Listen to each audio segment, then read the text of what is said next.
Biarin. Kakinya patah, biarin. Kakinya patah, biarin. Kakinya patah, hajar.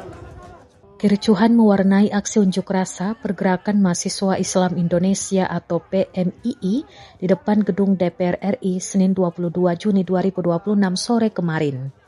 Akibat bentrokan ini, seorang perwira menengah kepolisian dilaporkan mengalami cedera parah hingga patah kaki. Insiden menegangkan ini terjadi sekitar pukul 17 waktu Indonesia Barat. Di tengah masa yang tersulut emosi, perwira polisi AKBP Adri tampak meringis kesakitan dan harus berjalan pincang saat dievakuasi dari titik kericuhan.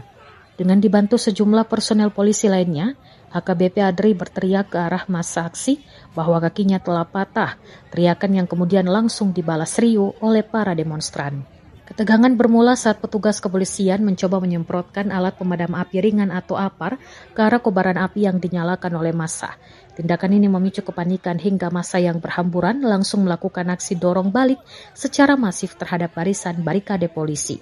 Rekamannya pun kini telah menuai berbagai komentar dari warganet.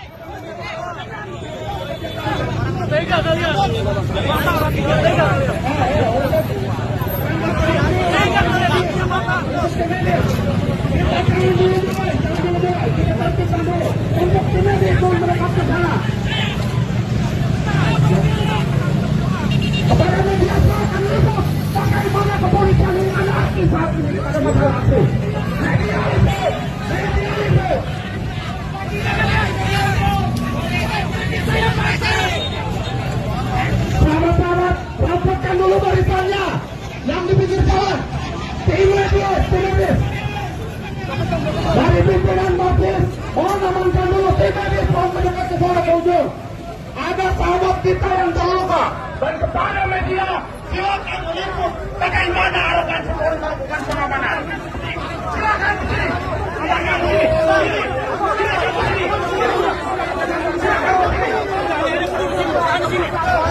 Media HP-nya nyalakan. Semua sahabat-sahabat, nyalakan HP-nya. Ini semua kejadian ini, sahabat-sahabat.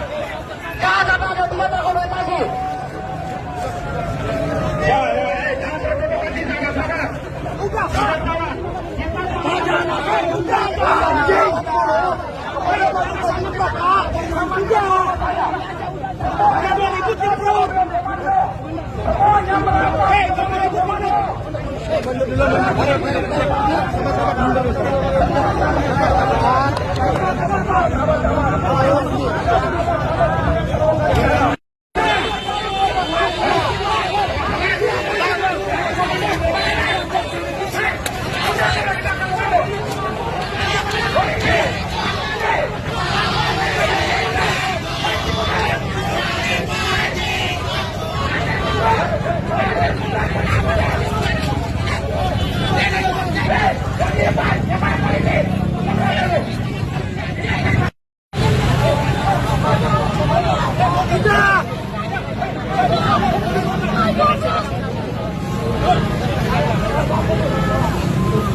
Download Tribun X sekarang, menghadirkan lokal menjadi Indonesia.